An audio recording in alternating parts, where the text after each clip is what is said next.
Okay, today I want to talk about bullying and what to do when it feels like people are just bullying each other around you all the time.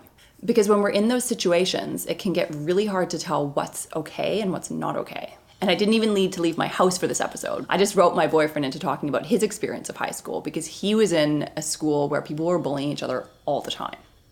Yeah, I did get bullied, but everyone got bullied in the same level that I got bullied. It was just a general culture of bullying. I always internalized it as something that was wrong with me.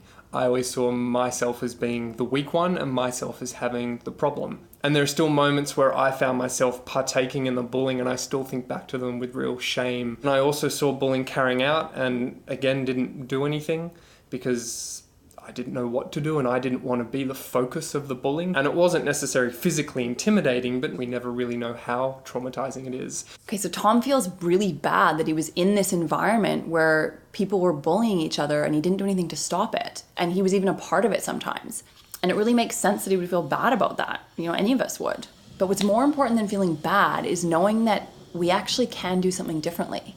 And when we step in and make a stand against bullying, it's actually amazing what kinds of things can happen.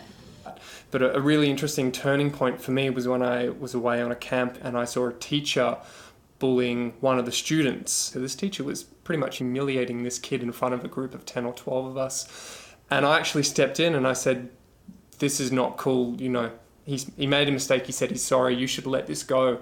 And what was really interesting is the moment I said that, 10 other kids around me totally stepped up and said, the same thing. And in a reflection exercise a few weeks later, reflecting on our camping experience, one of these kids, who I didn't really know that well, spoke about that as saying, it was a moment that he was really proud of to witness that somebody would step in and stand up for fellow students. I think it was around that age that I began to, if you like, grow more of a spine and more of a conscience about what I would stand for and what I wouldn't stand for. Okay, so this is incredible. For so long, Tom didn't step in to stop bullying because he was worried that he would then become the target and that it would make him feel even worse about himself. But actually, when he finally got up the guts to do it, the exact opposite happened. People were inspired by what he did, people supported him, and he ended up feeling way better about himself because he started figuring out what his morals were and who he actually wanted to be in the world.